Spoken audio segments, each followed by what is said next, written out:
Welcome to Building Better Businesses, an ABA podcast. Learn firsthand from business owners who built successful ABA businesses. Utilize proven techniques and strategies to help your practice thrive. This is Building Better Businesses, an ABA podcast with Jonathan Mueller.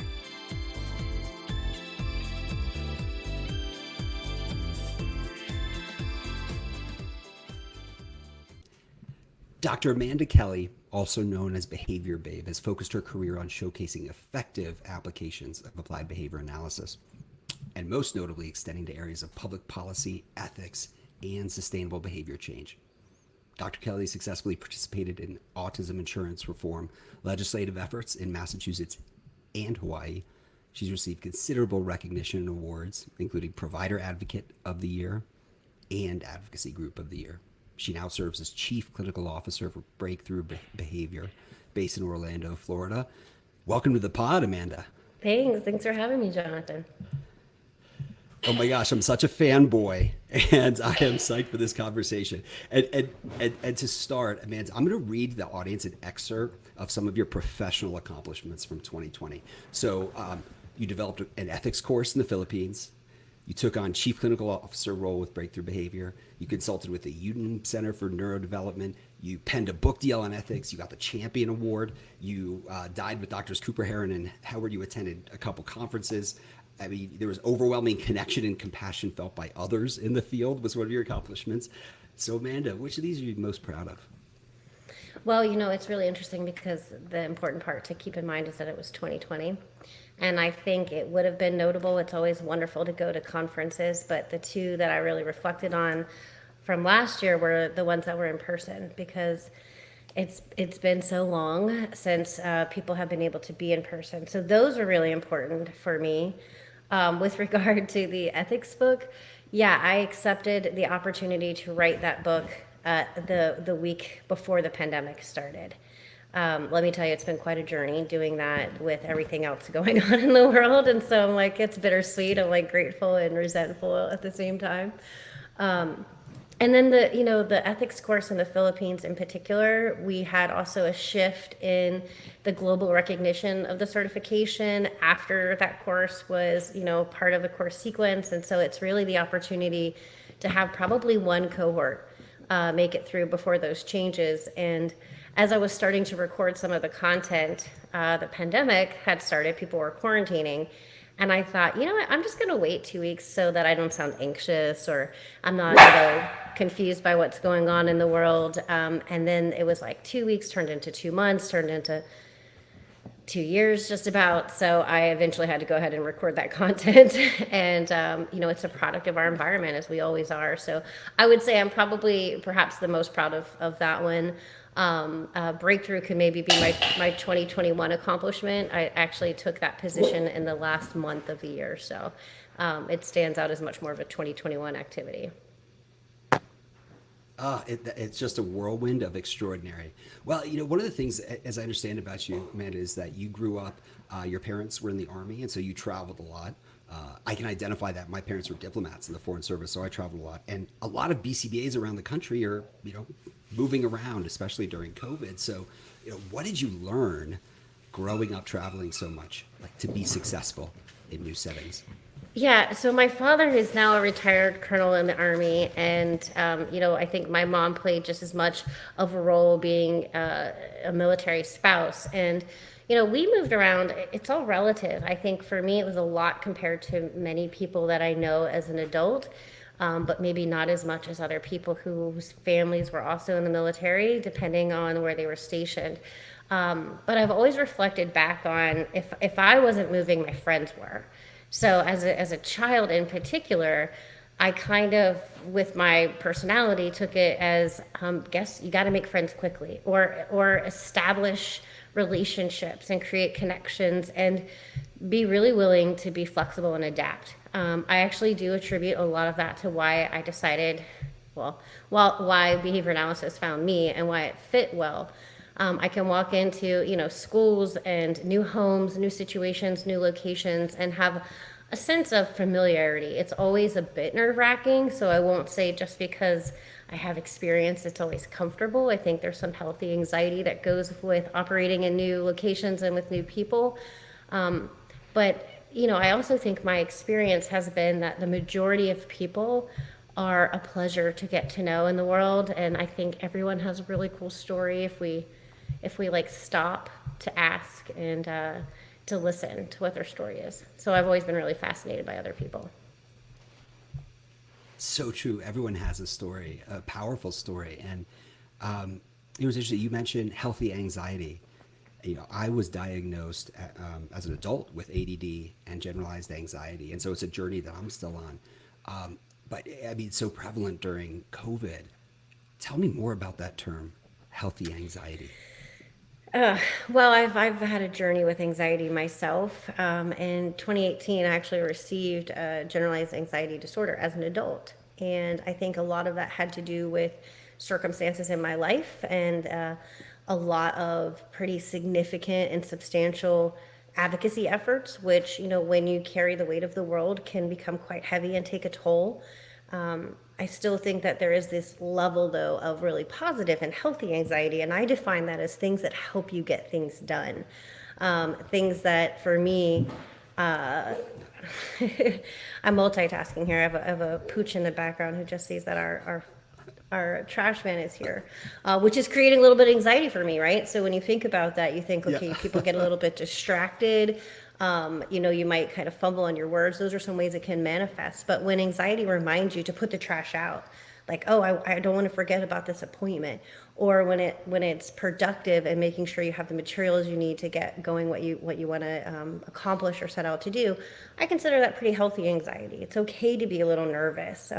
When people tell me like, hey, I'm really feeling anxious about taking the exam or going into a new setting or meeting a new client for the first time, and I'm like, well, I think I'd be concerned if you weren't nervous. And so it is not, for me, lumping everything as stressful and painful or something to avoid. Oftentimes it can be just really recognizing that anxiety. So sometimes for me, and I have a podcast episode about this where it started manifesting on airplanes, which is like one of my favorite places, which is so bizarre. I hear most people don't feel that way about airports and airplanes. But for me, it's an opportunity to meet all these new people. Now, I'm not the person who's going to pester you if you don't want to talk. Like, I get that too. But I see it as an opportunity where you're in someone's environment. And if they're friendly, you can be friendly back. And if they're, uncertain, you can provide comfort. Like, there's just this opportunity. And I think for me, it was also traveling from Hawaii to everywhere else was really long opportunities. So I found ways to really enjoy them. But when I had my first panic attack that I understood was a panic attack was when I was on an airplane. And you want to feel trapped and figure out, like, how can you run away or just find your own space? Like, you can't. And so that was something to really work through. And I remember in that moment, the only thing I could recall was something Pat Fryman had told me. And I couldn't even remember what he had told me. I just remember the number 4. And I was like, I don't know what it is. It's number 4. So I was like breathing and holding my breath for 4, trying to exhale and count to 4. And then the second piece of that is you're supposed to do it 4 times or something like that. When I had future experiences, I had, as like a book nerd that I am, I had delved in and like, I want to read the research. I want to know what other people are saying about this. And for me, one of the most helpful, I should say, ways to respond to anxiety is to expect it to occur sometimes. And I remember one of the tips in one of the books said, label it. It said, welcome it. And I was like, I don't want to welcome it. I don't like how I'm feeling.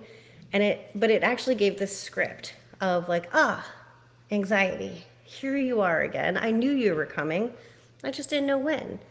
And I thought, that's so foolish. Like, I have all this like self-talk in my head, like that's not going to work. But when you're in that moment and you have nowhere to go and you're in your head and potentially alone, it was really helpful for me. I'm like, here you are again. So I started to not welcome it, but in that way create an awareness with it. And it has helped me then say, I need to, and then whatever, response works best for me, I can engage in that. Whereas other times I think things would boil up and I would just know that I was anxious because I I snapped or I withdrew or something like a little bit, I would say, more major, more overt. And it's been really helpful to find those covert signals for myself. Oh my gosh, thank you for your vulnerability and sharing that. I mean, this is like, I feel like anxiety is a journey that, most everyone goes on. When I come home and I have and I'm transitioning, right, from a long day at work and I'm about to walk in the door, I've got 3 young kids. I have to actually like give myself space, like coming back to that self-awareness that you talk. I have to like count to 10 before I go in. Because if I hear my kiddos crying, I don't know, it's just a trigger for me. And then like my whole body seizes up and I'm like, yes, I tend toward this like anger. So I really like that idea of like create self-awareness and expect it and welcome it in a certain way. That's powerful. I want to share to you some. Oh, sorry. No, please. I got so excited. You said like when you're entering the door, and it made me think of something else to share. A couple years ago, I went with Katie Endicott Harris, Mila Kim, and Tyra Sellers. We were all in Hawaii for our conference, and the short version of the story is we're at the tattoo shop, the tattoo parlor, and I end up getting a heart on my wrist. And I want to design my next tattoo, so I didn't want anything real detailed. I went with the outline. And it was interesting because the tattoo artist was like, I'm not going to tell you where to put your tattoo or if it's the right color or if it's silly because it's your body. He's like, I'm the artist, like whatever you need. And he went to put the heart on my wrist and he put it with the point facing the world, facing out.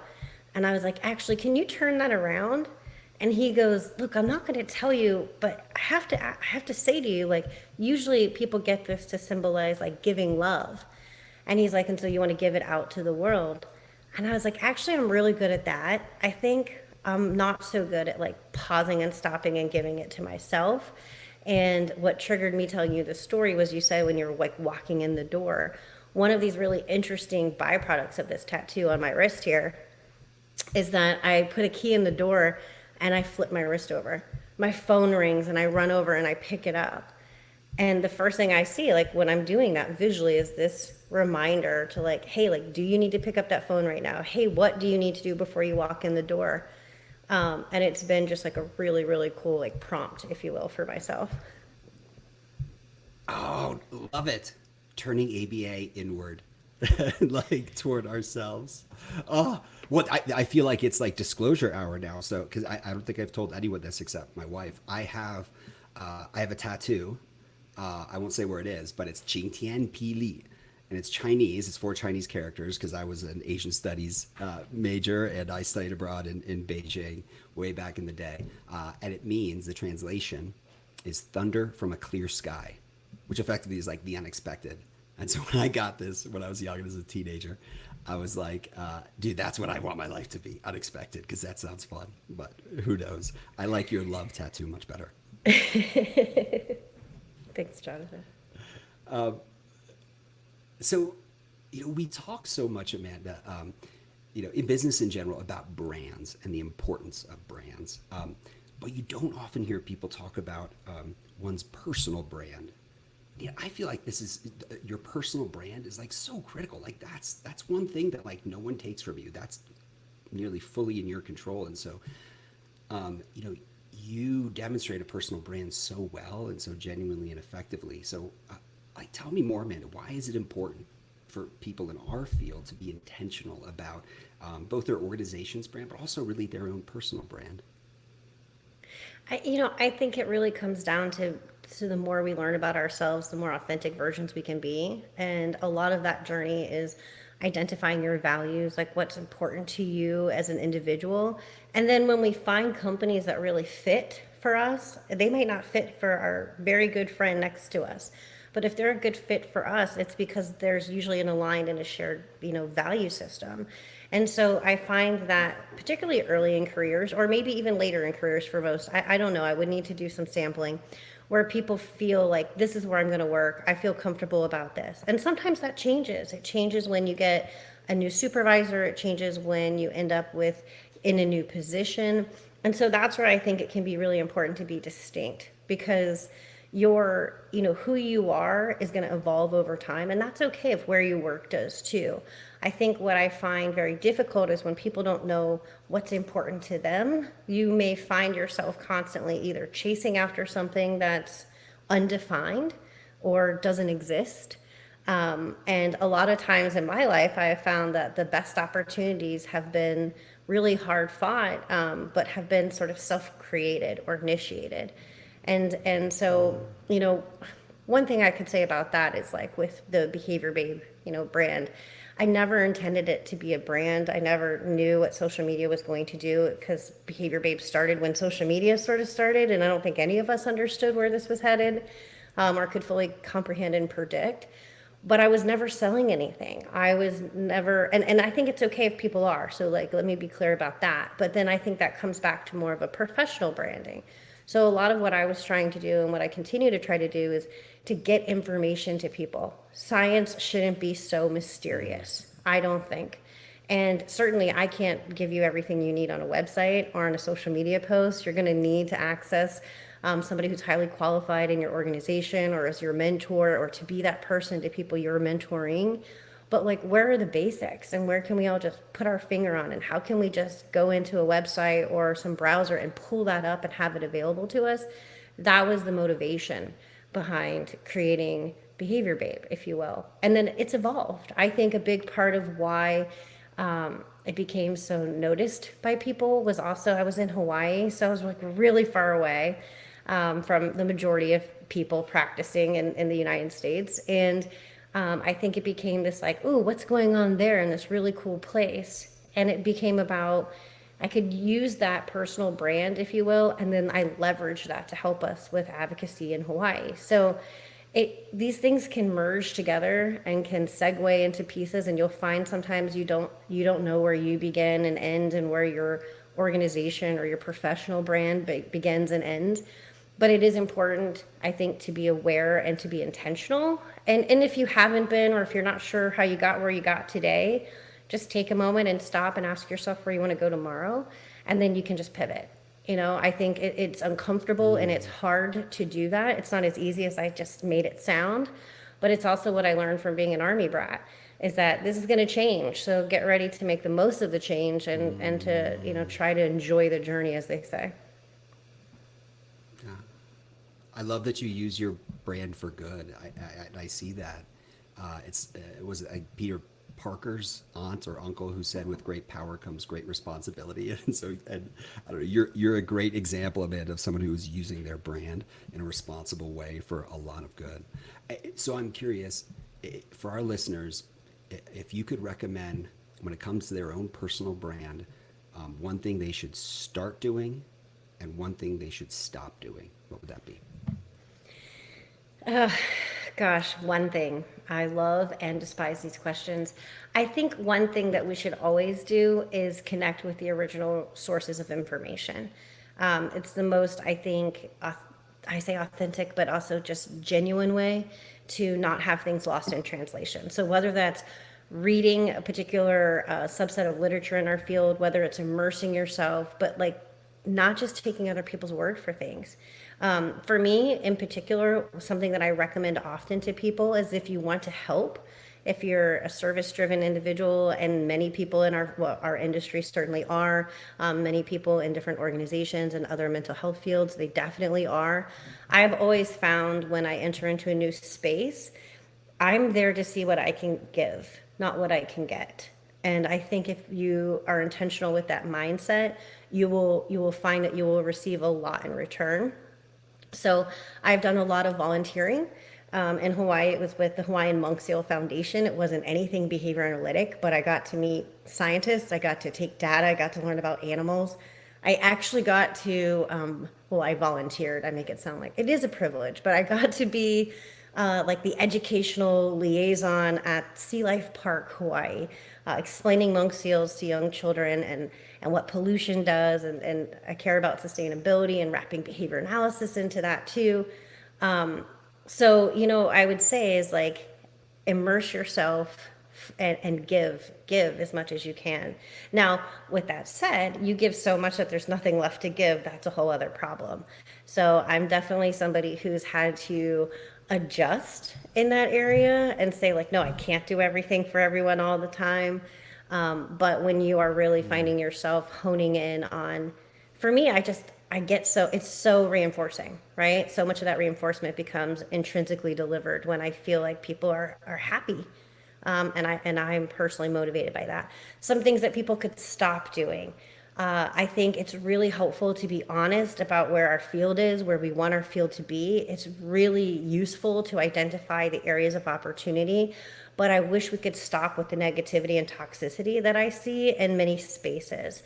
And I think some of that is a reflection of how we're all feeling after 2 years of being in this pandemic. I think, it is easy to get into a negative space. It's okay to visit occasionally in my book. But if we just, if all we see is negativity, if all we seek is negativity, that's all we're going to see. And I think the same is true with positivity. So my life isn't always, rainbows and unicorns, but, a lot of the time it is. Oh man, yeah. When I think about negativity, or if I have a reaction to a news article, like what I've had to shape myself, and to be honest, like I'm not great at this, but I have to shape myself to instead say, all right, Jonathan, be curious, and go. And it just feels like on social media or anywhere else, if we were more active listeners with one another and more curious as opposed to jumping down one another's throats. I don't know. Maybe things could be a little better. Who knows? Well, Yeah, I love that you said curiosity.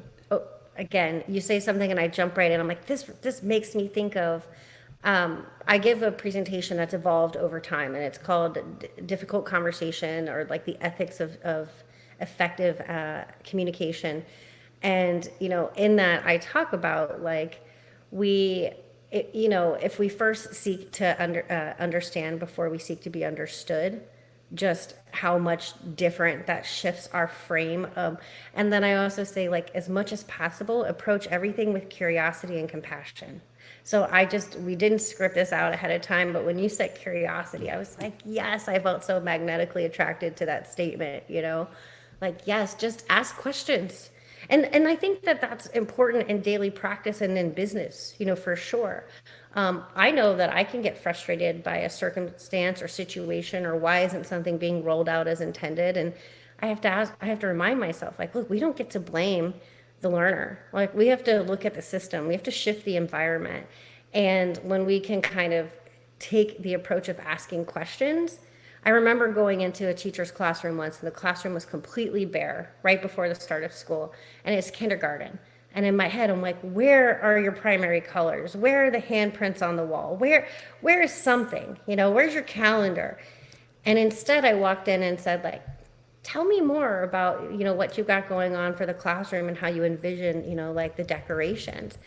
And she's like, well, I really want to create it with my students. And the first day, here are the 3 projects I have. And then I put these other things up. And I was like, cool. That sounds really awesome, Caitlin. Like, you go for it. And if I had just imposed my concerns instead of approaching with curiosity, we would have had a very different conclusion. Always assume positive intent, right? And to your point around curiosity and compassion, it's like how Brene Brown says, hey, for people in the arena, like, don't blame them, right? Like, you're not in the arena, so like someone who's in the arena, let them do it. Oh, I love that. That's goosebump inducing. Tell me about a time that you were in over your head in an organization or or an issue or whatever in life. Like, how did you cope? What did you do? So many times have I potentially found myself in over my head. The first one that comes to mind is when I was offered my first consulting position, and I was consulting to public schools, and it was a district-wide position. So I was responsible for about 9 of the 13 schools. I was not providing individualized, what we would consider ABA or behavior support, but it's classroom consultation, meeting with the administration. And I was 24 years old. And I thought, who in the world has hired a 24-year-old to tell all these veteran teachers what to do? And, granted, I found behavior analysis or it found me when I was 18. So 24, I'm still like 6 years in. That's not like brand new if you've found your passion early. But I remember, going to the director of my university program, going to colleagues and to others who I really respected and said, like, I feel like I'm in over my head. Like, how do I do this? What do I do? Maybe I'm not the right person for this position, even just when I was offered it. And I remember my director saying, if it's not you, it's someone else. And look at how much heart you have with this. So let's talk about what kind of support you need to do the right thing for this position. And so for me, it was like the partnership with mentors. It was reaching out to others. It was asking. It was being really honest where my like blind spots were and my weaknesses. At the same time, I learned not to sell myself short and to have a little bit more confidence because no, maybe I didn't know everything about what I thought somebody in that position would know, but I had such a desire and a passion to learn that you can kind of navigate most problematic situations if you again come at it with curiosity and if you're aware of that. Other times where I've just been in over my head, I think of the Hawaii, the advocacy we've done in Hawaii, mostly because we went up against behemoth systems and tried to do something that other people had tried to do in Hawaii for 10 years with no success. And I remember people saying to me, like, how do you think you're going to get a different outcome? Why do you think it's like, why do you just walk in and feel like you can accomplish anything you set your mind to, Amanda? And I'm like, well, one, because I'm probably a little bit out there and detached from reality on occasion. But two, because like my parents raised me like you can do anything you set your mind to. And if you can't, then just you need to gather the right resources or wait for the right time or create something. So in Hawaii, I certainly wasn't the one. There was no one person who achieved what we achieved with licensure and with insurance. But it was believing it was possible. So even if you fill in over your head, if it's a good over your head, just rally the troops, get the resources, and don't try to do it alone. It comes back to like channeling healthy anxiety. This whole idea that that you can accomplish anything you set your mind to. Is that something you're born with, or is that something that that you can shape? It's the age-old question, nature versus nurture. I'm a firm believer that we may be starting with different points, starting out with different, maybe some of us are a little bit more service-oriented, and some of us have different mission, kind of brains. But I think back to what Skinner said, which is, give me a child, like basically a clean slate, a fresh start, and we can create essentially those conditions that can produce a doctor or produce an artist. So much of our behavior is increased or decreased, consequated, right, by what we come into contact with, that I am a firm believer that your environment matters, even if you weren't intrinsically born a certain way. And I just don't have enough information, but I'm kind of chuckling because my sister and I are very different people. We have very different personalities, and we had the same parents. But that's not to say we had the same environment. She was the firstborn. Maybe they learned some things with her, and then we had a different opportunity with me. Or my dad had not yet joined the military, so she lived around some extended family, and I didn't have that opportunity. So our environments were different as well. I just think, assume as we know that the environment matters and try to create the best, most stable, consistent, productive environments for your family, your friends, yourself as possible. Assume the environment matters. I love it. It's as a business owner or any aspiring business owner, in some ways, like you're a little bit crazy, right? Like you described this vision that you have for this set of service that we could provide, or this organization that could do these great things, something that literally does not exist. So, I mean, just think about how many people over the course of history were like spouting ideas about stuff that didn't exist and were like chastised for that, right? And so I feel like the same way as a business owner, if you're creating something that does not yet exist, you have to have a little bit of that crazy, or not crazy, that's not the right way to put it. You have to have a little bit of that conviction that come heck or high water or anything else, like this will happen. And I don't think there's any way to be successful in growing an organization, in starting a business, in an advocacy effort if you don't have that strong conviction? Yeah, if we don't believe What's the what most we're fighting for is possible, then I mean, are we really giving it our all in the fight? And if not, then why would we do anything half-assed? Like that to me is definitely not how I was Yes. raised, right? If you're going to do something, you give it your all, and if you can't give it your all, then you don't do it, and that's okay. You know, so part of how I've learned to navigate that is with that communication and that connection of a network. Hey, if I can't do it, but I know someone who can. Have you met Jonathan? Do you know Kristen? That has allowed me to feel like I'm still helping people and like I'm not saying no to everyone, but I can't be the one to do the work every time the answer is yes. Yes, and having like, yeah, the ability to discern when it's like, yes, I can take this on and I can do it versus I need to connect with my network. That's wisdom, it feels like. Tell me, like, what's the most important advice you would give an ABA business owner or an aspiring ABA business owner? Look at what's already been done and what's working well and what's not. I think that you can be both profitable and ethical at the same time. And I truly believe if you take care of your employees, they will help you take care of your clients.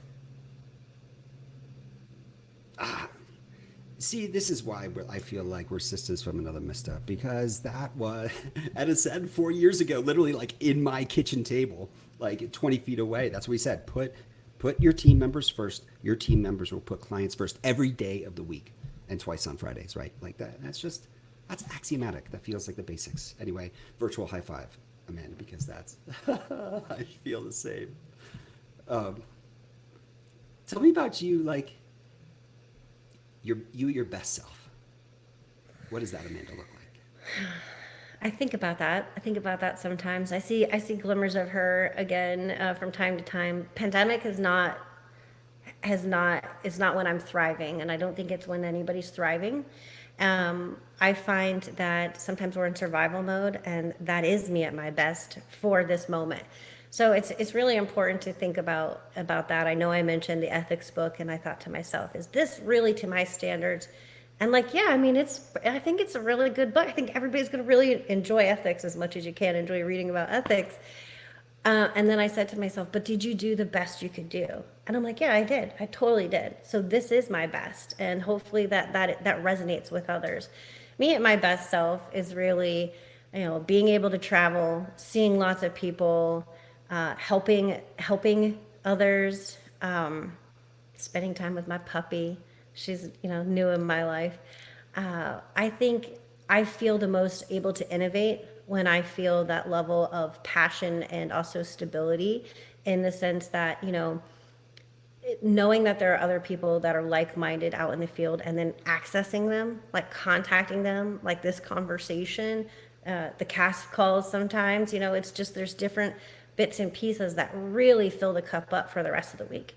And when I can schedule those to be in my life as often as possible, I think I don't know that there's any limit to my excitement and the level of innovation. So I feel like, we talk a lot about compassion, we talk a lot about excellence, and those definitely need to happen. And in order to be that dreamer, you have to be able to innovate. And people can't innovate when we're just trying to figure out the day-to-day, and when the day-to-day is not working. So I'm at my best when, like, life's sort of coasting and going really well. I've also found in the last year into, in particular, like, how I navigate the darker times. And I think that whether that's a business, right, when the business isn't doing exactly what you want it to do, it's always remembering what those successes look like, and remembering that, the road in the world is, it's a journey, and there will be ups and there will be downs. So when you're always up, don't forget that you won't always be up. And when you're feeling down, or the business is not where it needs to be, like, you won't always be there either, as long as you feel safe to innovate.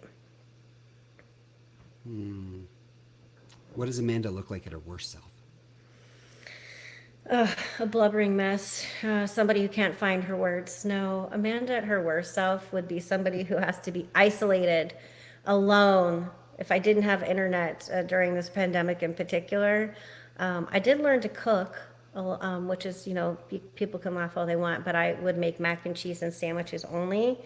And now I make, like, chicken curry and ratatouille and crepes. Like, I mean, I learned some fancy stuff. I would say me at my worst self is somebody who's not approaching things with curiosity. It's when I find myself thinking very rigidly. And that's usually when I can identify, like, oh, I'm feeling anxious about something. What is it? And that's when I talked about not really recognizing those internal indicators and waiting until it's an external issue. That's kind of what I would be the least proud of, the worst version.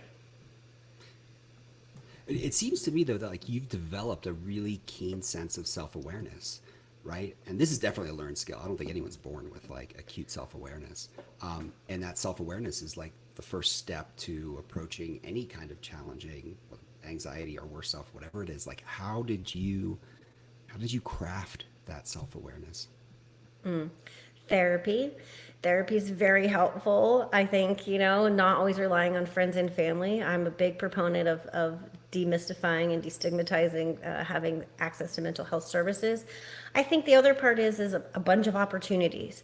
So you can't navigate a situation that you avoid. And so I have tried to not step aside from difficult conversations or challenges.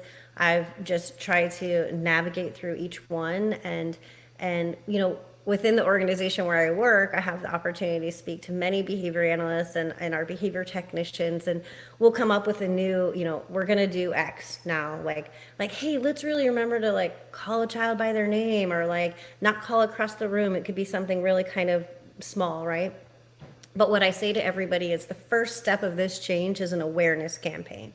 So I want everyone to feel comfortable and to welcome their colleagues to say like, hey, I noticed that you just did this, like, or hey, are you in a place where I can offer you some feedback right now? And even stopping and having that talk for ourselves. And so I think that many people who work at Breakthrough would tell you, if you ask them like, how does Dr. Kelly go about rolling out change? And they'll say the first thing is the awareness campaign. And so it's not genuine to tell people to do that and to fail to model it. And so I think in leadership positions in particular, you really need to be extra hyper aware so that you can have, if behaviors are being imitated by others, you're going to have this really massive trickle down domino effect when people see you living it.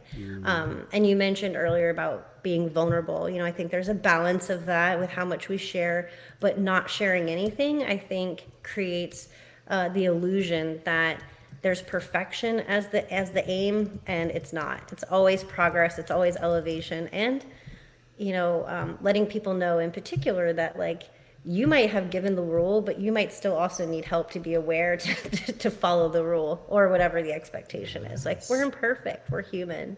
It's okay. Indeed. It's absolutely okay. It's something to be celebrated, right? As a human. I want to highlight or really pinpoint this idea of, you mentioned, you kind of threw it out there of, hey, are you open to feedback now?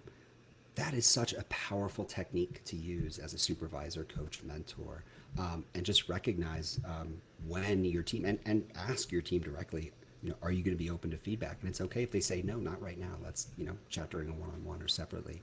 But that's one of those nuanced, I think, superpowers of supervision. And in fact, Amanda, so when I would lead like backcountry trips, right? We could be out for weeks with like 14 and 15-year-olds in the backcountry. And we had this acronym HALT. Before you give feedback, HALT. Is someone hungry, angry, tired? I can't remember what the L was. And that's in the backcountry, but like I think the same thing applies, right? Like make sure we are meeting people where they are when we're trying to shape their behavior or give them feedback. Lots of wisdom in that. Yeah, I also would add to this that as a leader, as a supervisor, something that people can do is to create awareness and ask the question of how does somebody best receive feedback. So that's something I love to do in interviews. And then when people are on board with us, I'll say, what's the best way for you? How do you prefer to receive feedback? And we'll get different responses, and people who've actually said, I really appreciate that you heard me when I said I'd like it to be one-on-one, or when someone said I actually would like it when it's small group, those kinds of different ways. And then as a leader as well, or I think anybody can do this, but particularly in leadership roles, the best way to get really meaningful feedback is to invite it. So I will not wait for someone to give me feedback. I will ask them for that feedback, because I think that creates the impression that, one, I really want to hear it. I don't want to hear like, yes, you're just doing really great, because even if I am, like, that's not specific enough. What is working for you? What is not working for you? And when I've asked that question, it's almost always been met with some real, I would say, organic responses and honest, and opportunities for that partnership in working with my colleagues and working with my team members. Amen. Constantly be seeking feedback as a leader. What a great takeaway. All right, well, throw one question at me. Anything. And again, this isn't rehearsed, and I'll answer on the spot. Throw one question at you. Anything. Okay, if you had to teach a concept while skateboarding, what concept would you teach somebody? Humility. Humility. And here's how I would do it. It's because I would fall literally on my ass, and I've done that before on a skateboard. I am not a good skateboarder. And I would show, hey, this is how you get back up even though you're hurt. And like my life motto, you try anything twice. So I'm going to jump back on and I'm going to say, tact what I learned from that failure and see if I can do better the next time. And then I'm going to fall over immediately again. That's a good one. Woof. Beautiful. That's hard. Modeling. Oh my gosh. I love it. So Amanda, let's do some hot take questions. Are you ready for this? I'm ready. We'll do a handful of these. All right. So you're on your deathbed. What's the one thing you want to be remembered for? Being a kind person. What's your most important self-care practice?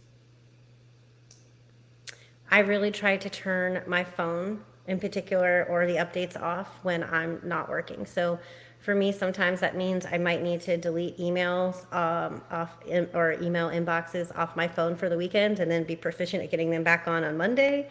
And it really just in general, and this is something I really resonated when I spoke with Jonathan Tarbucks. He talked about whenever you're doing something, give it 100%. So I try really hard not to multitask. When I'm talking with you, I'm talking with you. When I'm on the call with somebody else, I'm on the call. If I'm reading a book, I want to be reading that book or that article.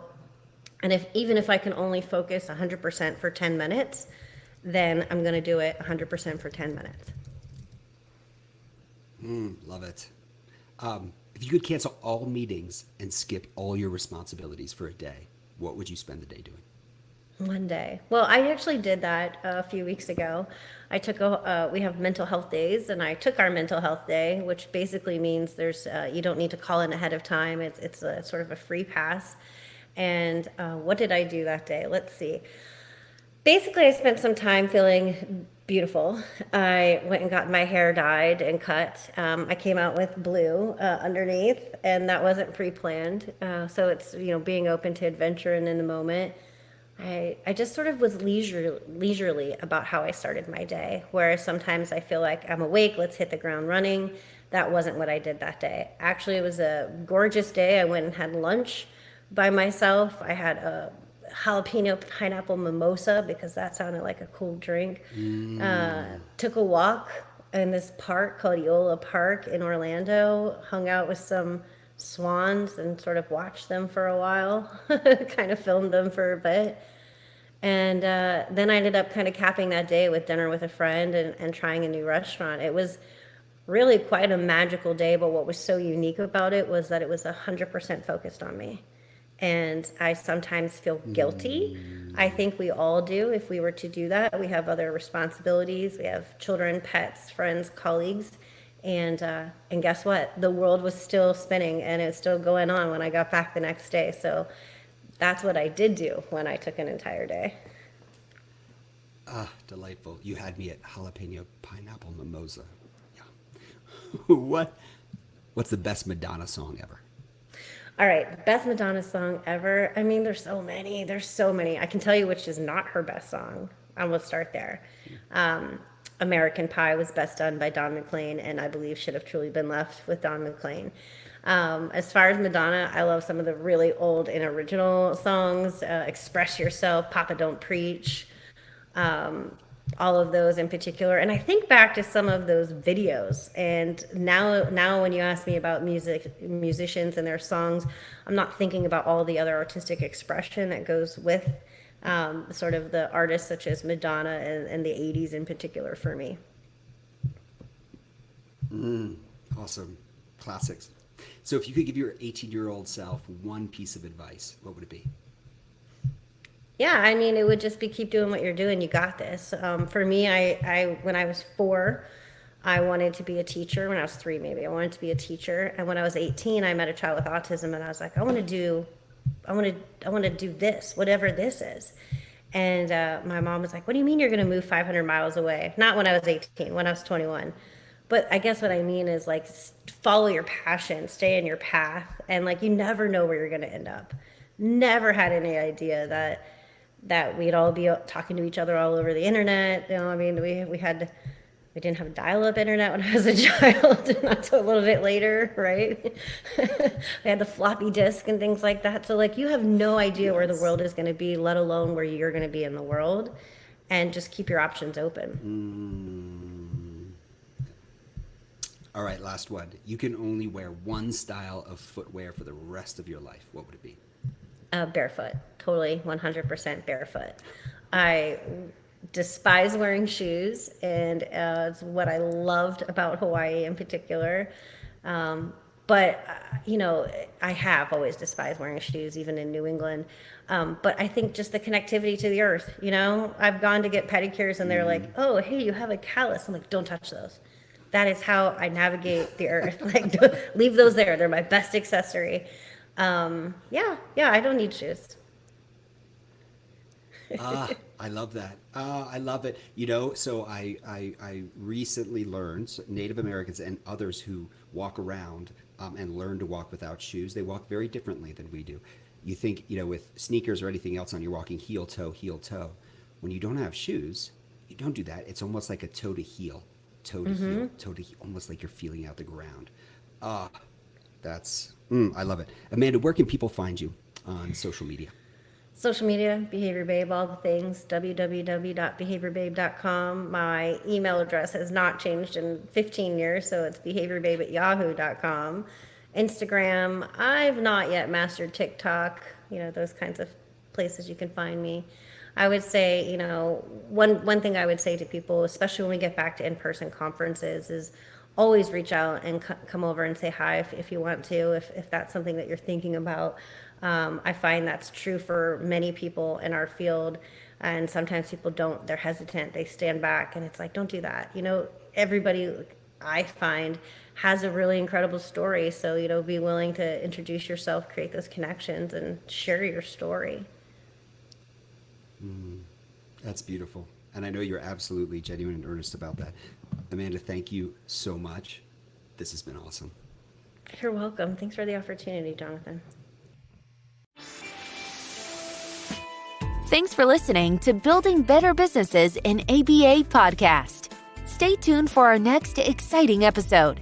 In the meantime, please like, subscribe, share, and comment. We value your feedback. Don't forget to follow us on social media at elementrcm.ai.